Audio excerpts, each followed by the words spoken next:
Magandang araw sa lahat. For today's topic, we will tackle the impact of modern technology in education.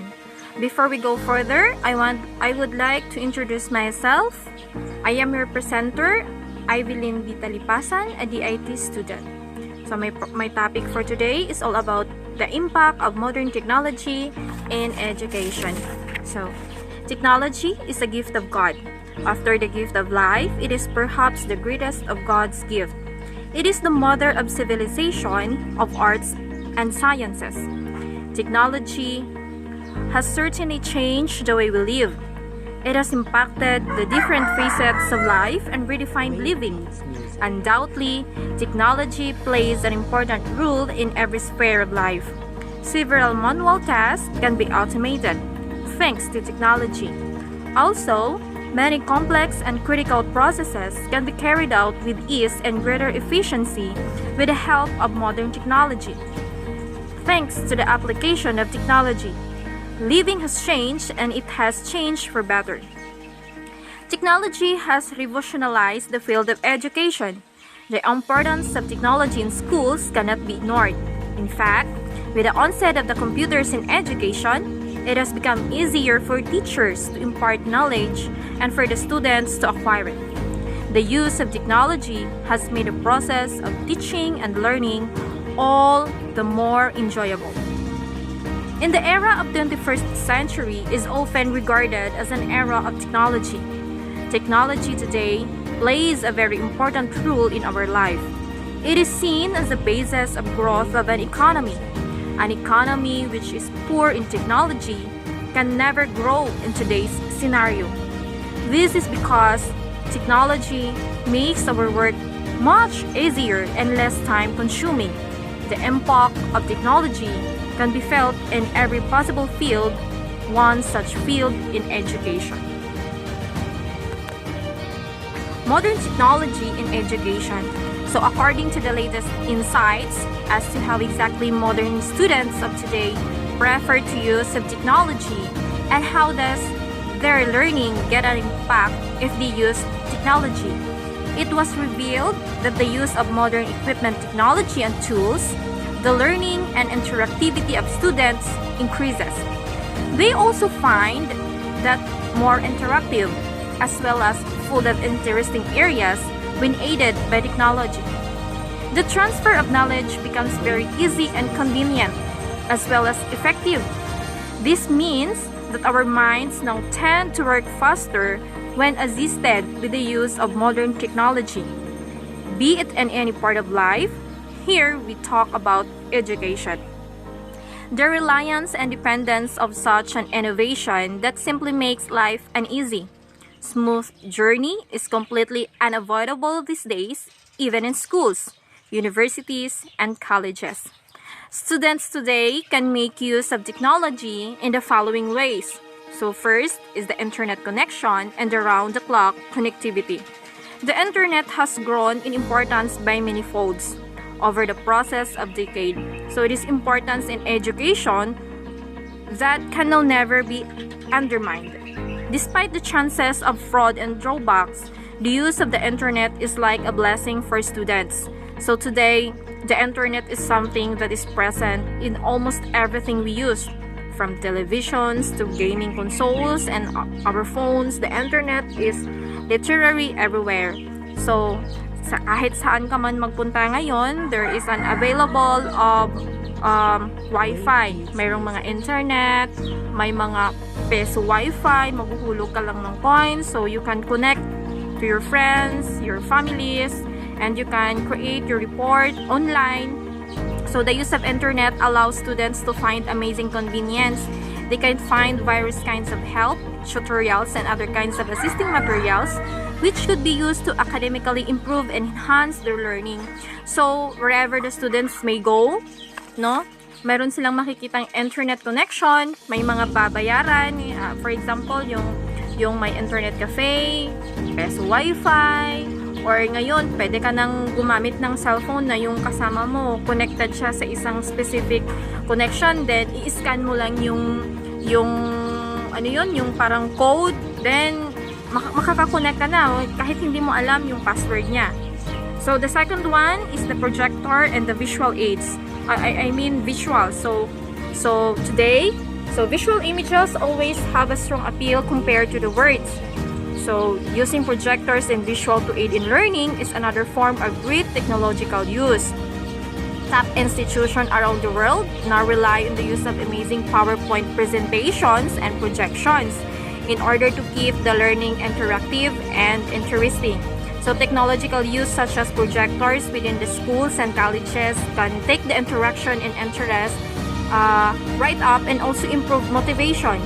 So students like to see appealing visuals and something that entices them to think rather just reading words. The learning part also becomes pretty efficient when it comes to technology. So nowadays, before, if magre-report si teacher, they are using visual aids. Nakasulat lang sa Manila paper while reporting, talking in front of their students while the students is listening to their teachers. So nowadays, we're teaching using smart TV, connected yung may mga digital camera, mga ganon. So they are using a projector, instead of writing in a Manila paper, then they will go to their personal laptop and type their documents, their report, and present it to their students. So, walang kahasel-hasel, presentation, pwede nang gawing cute yung presentation, formal presentation, kung sa mga business ka pupunta, so you can do it much easier than before. So another one is the digital footprint in the education sector. If we talk about digital in education, then the penetration of digital media within the education sector has now grown. So this penetration has resulted in round-the-clock connectivity with students and different forums that are available for different kinds of assignments or helps. So as the power of digital increases, there will be more applications that will assist students in development and learning. So for example dito if magkakaroon halimbawa yung teacher mo nagbigay ng assignments.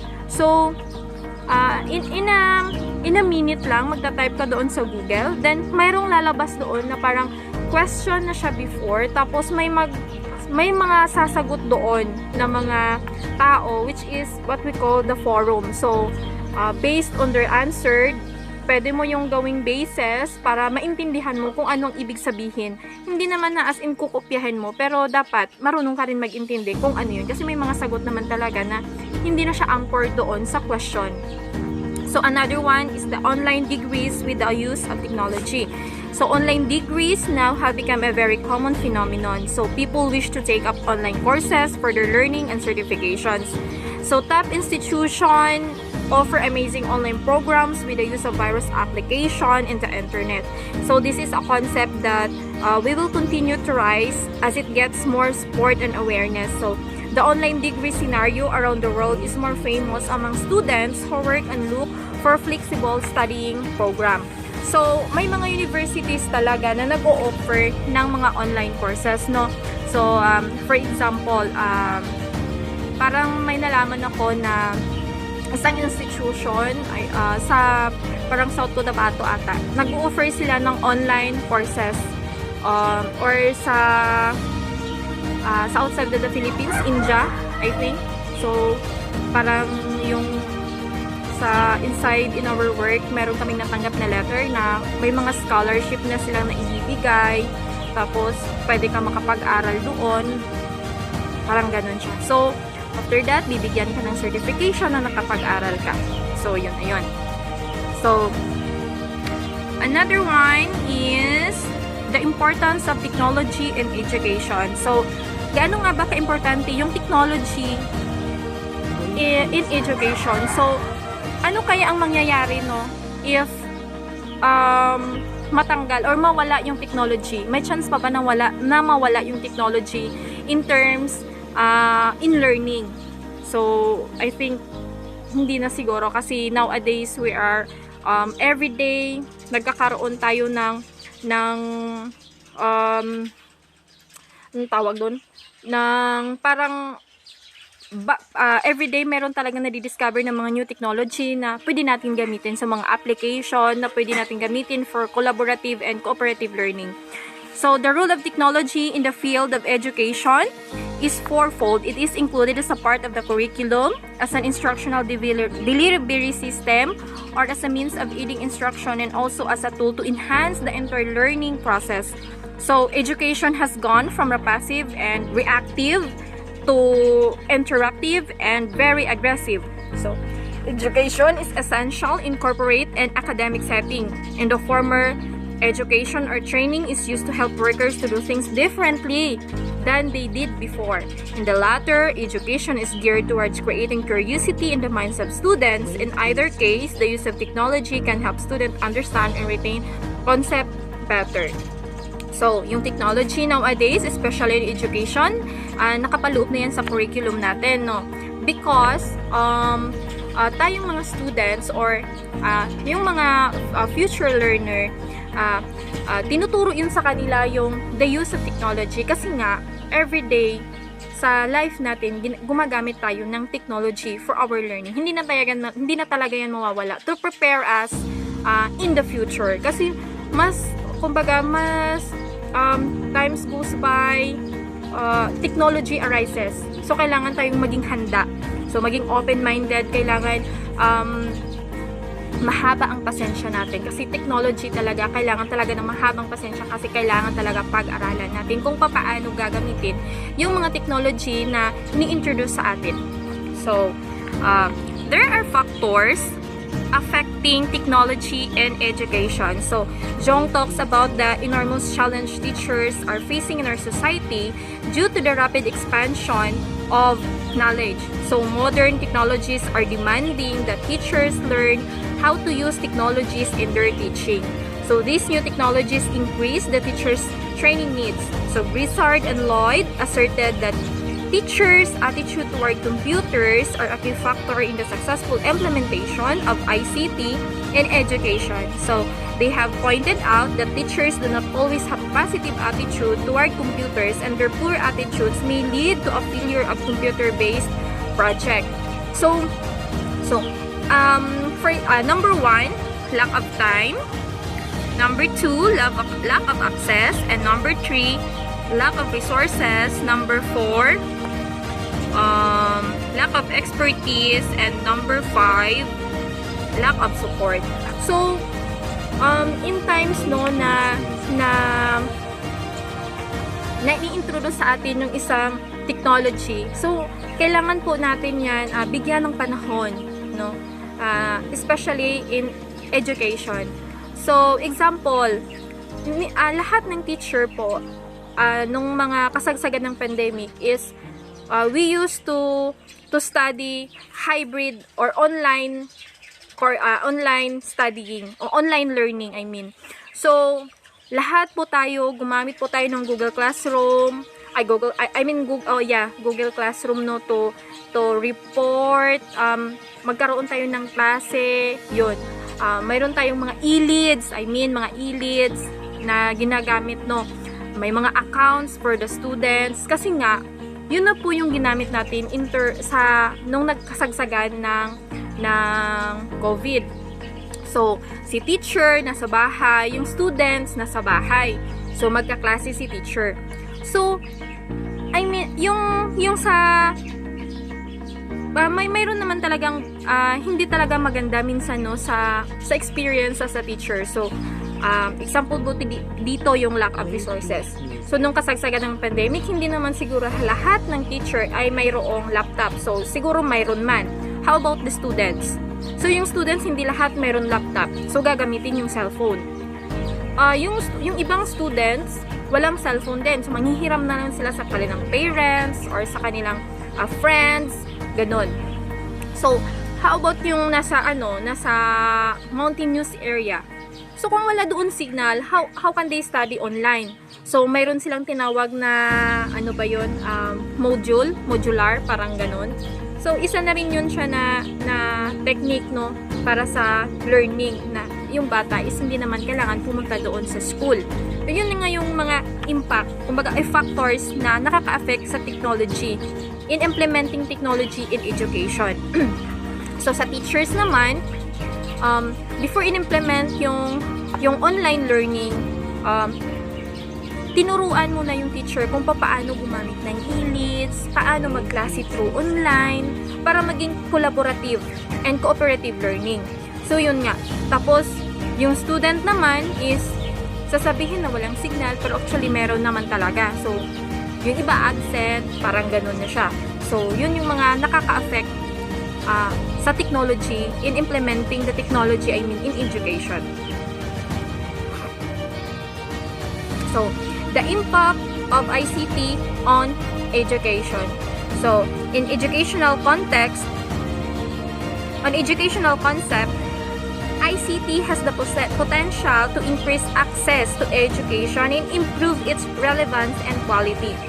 So, Tonyo 2022 asserted that ICT has a tremendous impact on education in terms of acquisition and absorption of the knowledge to both teachers and students through the promotion of number 1 is active learning.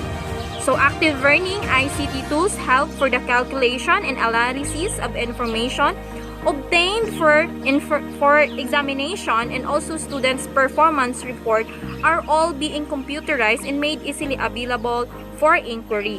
In contrast to memorization-based or rote learning, ICT promotes learner engagement as learners choose what to learn at their own pace and work on real-life situation problems. So, example po dito, no, sa active learning. So, tools help the calculation and analysis of information obtained for examination. So, example dito yung mga report cards.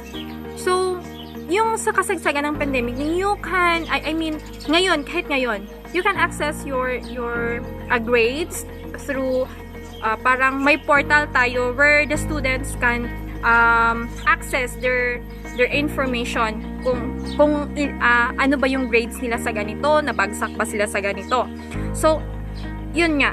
Kumbaga, ginagamit ang ICT on education to active learning also. So, and the second one is the collaborative and cooperative learning.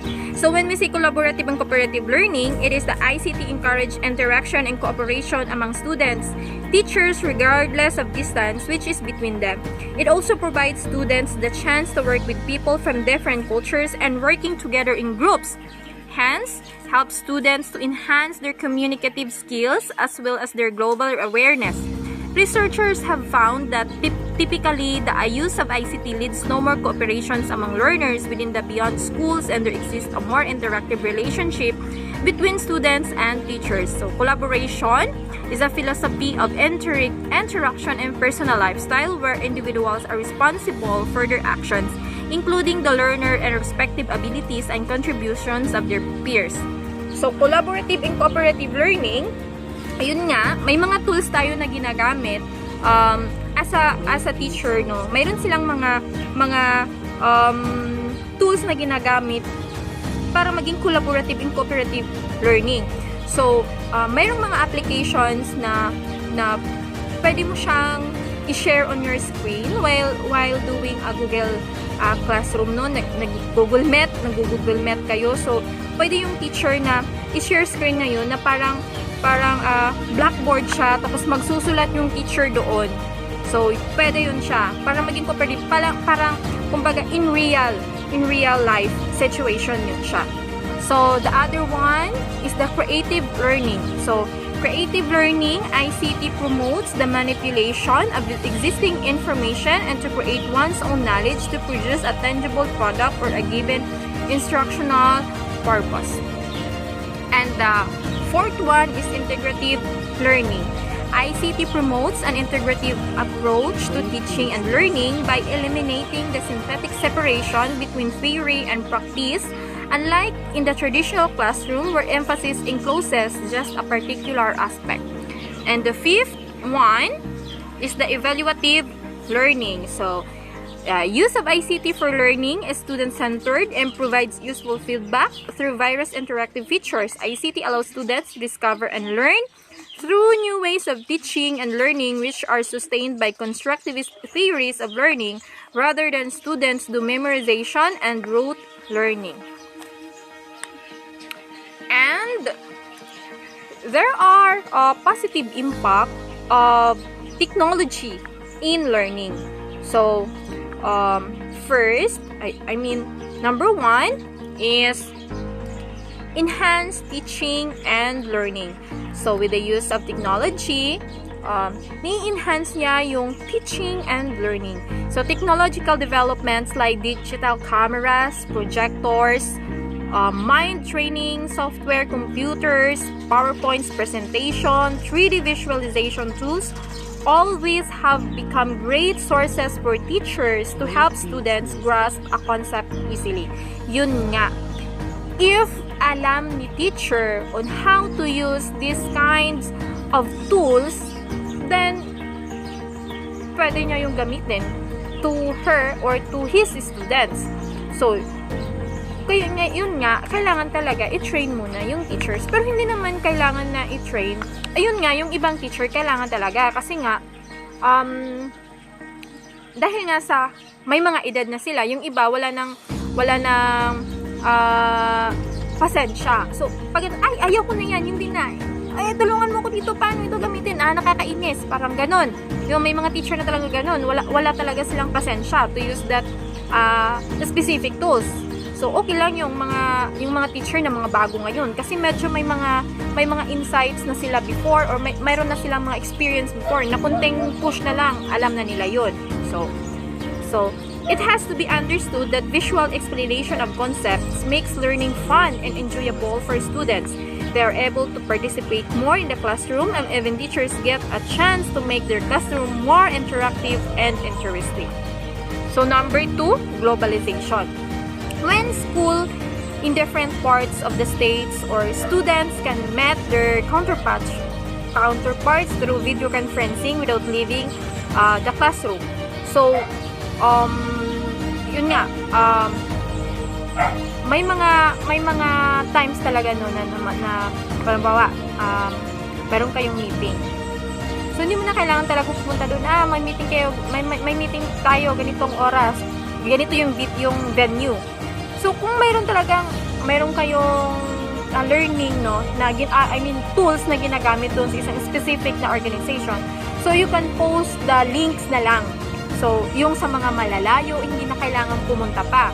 So, like sa SKSU, kung may meeting talaga yung lahat na urgent, so nagpo-post lang sila ng link kung saan papasok doon lahat-lahat ng mga kasali sa meeting. Then, kahit nagkakalamansi ka man, lutayan ka man, so you can participate there. Yun.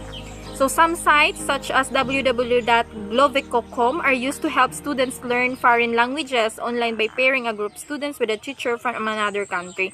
So yung online learning, no. Kumbaga, kahit pwede kang makapag-aral, no, mayroon talagang mga tinuturuan ka on how to speak different languages by online, no. Tapos i-prepare ka nila to other students, and then yung teacher nyo is from another country. So pwede yung teacher magturo ng ganon. So dito, kung halimbawa walang ganon, walang technology na application sa learning natin, so paano tayo magiging flexible to learn different, kung anong gusto natin malaman or kung anong gusto natin ma-learn. So yun nga. So, number 3 is the geographical limitation. So, with the introduction of online degree program, there is hardly any need of being present physically in the classroom. So, even several foreign universities have started online degree courses that student can join. So, distant learning and online education have become very important part of the education system nowadays. So, yun nga, no geographical limitation. Wala siyang limit. So, yung iba, no, nagtuturo sila through online, may nag-o-offer ng pag-aaral through online. So, hindi mo na kailangan pumunta pa sa ganito na, gusto ko mag-aral sa abroad, parang ganyan. So, ngayon, pwede ka na mag-aral abroad through online siya. So, kung mayroong positive impact, then mayroon din negative and impact to use technology in technology in education. So, number 1, declining writing skills. Yun nga. So, before, no, tayo, mga 1990s, so hindi pa ganun ka-implemented yung technology in our learning. So, yung teacher nagsusulat ng 4 na blackboard, no, gamit ang chalk. So, napupuno yung lahat. Hihintayin mo tapos ang lahat. I-erase naman yung nauna para magsulat na naman. So, with that, no, tayong mga student, nagsusulat din tayo sa notebook. So, we're using pen and notebook to write. So, nung unang panahon, we were practice, no, yung ating penmanship gumaganda araw-araw. Napapractice talaga natin yung spelling, as nare-remember natin.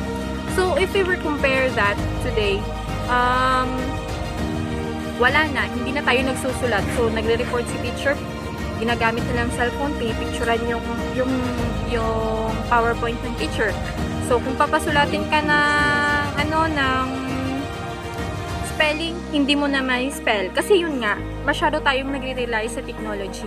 So, yung iba ngayon, no, hindi naman hindi na ganun kaganda yung penmanship. Kasi nga, parehas nung pinapasulat tayo ni Ma'am Amit pinapasulat ako ng teacher ko ng parang reflection ba yun? So, ang pinagawa is cursive. Parang nalimutan na kung paano magsulat ng cursive, paano mo yun idugtong-dugtong ng words kasi nga nasanay ka na laptop yung ginagamit mo. So, wala na. Declining of writing skills. So, number 2, increasing students of cheating. Yun nga. So, number 2, increasing students of cheating, technological developments like graphical calculators, high-tech watches, mini cameras. So, yun nga. So, ngayon, pwede ka may mga calculator na, hindi mo na kailangan pang magbilang-bilang, maglagay-lagay dyan ng stick-stick para bilangin. So, ngayon, you can use calculators. May mga high-tech watches na pwede ka doon gumamit ng calculator kasi nga, bawal yung mga watches ngayon na mga, may mga watches kasi ngayon na pwede mo siyang magamit na mayroon na siyang calculator. So, minsan sa mga exam, bawal na yun siya. May mga mini cameras or equipment have become good sources of cheat to exam. Kaya nga, bawal na siya ngayon. So, magte-take tayo ng exam ngayon, bawal na yung may mga bit-bit ka, cellphone, kasi pwede ka na doon mag-cheat gamit yung mga cellphone. So, another one is the lack of focus. So, SMS or text messaging has become a favorite pastime of many students. Students are seen playing with their cellphone, iPhone, and driving very often between lectures. So, habang nagla-lecture po si teacher, yung students gumagamit ng cellphone, hindi nakikinig, nag-YouTube, naglalaro ng Clash of Clans, ano pa yung mga online, yan dyan. Yun po ginagawa ng mga students while the teachers is reporting in front of them. Wala na, hindi na. So, yun. Lack of focus, na walang focus sa mga students. So, another one is advantages. So, advantages ulit. So, number 1, it makes students more excited to learn. So, kung sa mga mountainous area ka, no, or halimbawa lang, hindi naman sa mountainous area, yung medyo hindi siya masyadong yung mga students doon.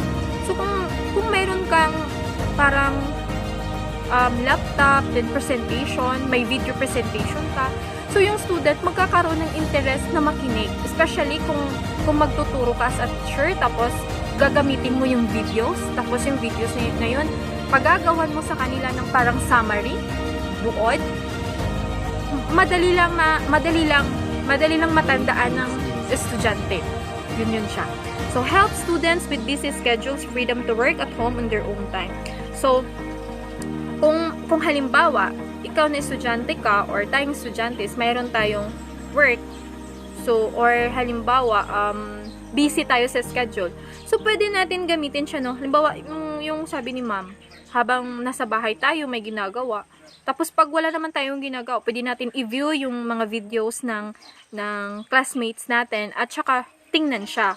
Tapos, doon ka na gumawa ng assignments mo. So, mayroon kang freedom. So, hindi yung parang pressured ka, may klase ako, may ganito, di ba? Parang gano'n niya siya. So, train students to learn new technology skills they can use later in your workplace. So, yun nga, pag mag-a-apply ka ng work, tapos sasabihin ng boss mo, gumawa ka ng program gamit ang ganito. Or halimbawa magsabi siya na mag-demand siya, gawan mo nga ako ng program. So, ikaw naman, kasi medyo may alam ka na, so pwede mo siyang gamitin yung mga natutunan mo. Gagawa ka ng program through publisher, mag-e-edit ka sa Photoshop, gagawin mo certificates, at least makikita ng boss mo, wow, diba? Ang galing, parang ganun. So, points na yun sa boss mo. So, decrease paper and photocopying costs, promoting concepts of green evolution. So, yun nga, with the use of technology, so, wala na. Yung papers, hindi na masyadong nagagamit. Nagagamit naman yung papers, yung sa mga formal transaction na lang. So, hindi na masyadong marami yung mga papers no na itatapon mo, ganito. Tapos, kung magkakamali ka sa pagsulat, ika-crumple mo yon, itatapon mo sa trash can. So, ngayon, with the use of technology, may laptop ka, pag magmali ka lang, is delete lang, backspace lang. So, wala ng photocopying. Yun nga, yung ibang may mga negosyo ng mga photocopier, parang hindi na masyadong nagagamit. Nagagamit naman, pero paminsan-minsan. So, yun nga. Yun. And then, kung mayroon tayong advantages, then may mga disadvantages naman tayo. So, number 1 is many experts and experienced people say that due to such technology in education, students' imagination is affected their thinking of ability. And the second one is sometimes it's also time-consuming from teachers' point of view. And the second one, it is costly to install such technology. And the last one is there can be health issues too when used over limits. So, yun nga, ngayon kasi, before, hindi tayo gumagamit ng technology. Pag magsabi yung teacher natin na, halimbawa, bibigyan kayo ng title. So, Typhoon Yolanda. Typhoon Yolanda hits the Philippines. Parang ganon. So, ikaw naman, before, pag magsabi ka ng typhoon, ang lakas siguro ng typhoon na yan. So, pag sinabing typhoon, ang lakas. So, mag-iisip ka na. Masyado ka ng nag-i-imagine ka na ano bang nangyayari pag may typhoon, nawawash out yung bahay, tumataas yung tubig, parang gano'n. So, nag-i-imagine ka na kung anong nangyayari. So, with the use of technology, hindi ka na makaka-imagine kasi nga, typhoon Yolanda, itatype mo, typhoon yun, ganito pala yun. So, wala ka ng hindi mo na nagagamit yung utak mo. Lahat na lang nagre-rely tayo sa technology. Yun na yun siya. So, yun nga, kung may mga technology ka naman, parang ang mahal-mahal naman. Kasi syempre, kung may laptop ka, tapos wala ka naman internet connection. So, paano yun? So, mag-i-install ka ng internet connection. Magkano ang buwan? Siya yung babayaran mo. So, costly siya masyado. The second one is the health issues. Yun nga, yung mga bata ngayon, masyado tayong rumirely sa technology, hindi na natin nagagamit in a right way. So, sumusobra na tayo doon. So, yung iba, instead na gagamitin sa pag-aaral, ginagawa na lang natin na parang, lingaw? Yung ba? Para pamatay oras, yun nga. Habang pwede ka naman magbasa-basa ng books, pero yung ginagawa mo is nanonood ka ng mga videos, Korean, yun. Tapos, deadline na pala, parang ganon, diba? Tapos, kung deadline na ng mga submission, sabi mo, hindi mo kaya, kasi nga, marami masyado. Pero once deadline na, kasi nga, nauna mo pa tiningnan yung mga videos na, mga Korean, yun, may mga episode, inuna mo yung timnan, edi hindi ka na nakapasa talaga, late ka na doon, tapos kaya mo pala gumawa ng karami-raming paperworks, tapos 1 hour lang pala nakaya mo. O, diba? Yun siya. So, yun yung mga advantages and disadvantages of application of modern technology in education. So, therefore, I conclude that technology has a positive impact on education, and at the same time, may also have a positive or a negative effect. So, teachers and students should take advantage of this in a good light and eliminate the drawbacks which are pulling back many of students as well as schools from achieving excellence. So it is thus time for every country to introduce a more technological equipped education sector in the future. So for my references, these are my references, and thank you for your time, and thank you for listening of my topic and a topic for today. That's all, and thank you everyone, and have a good day.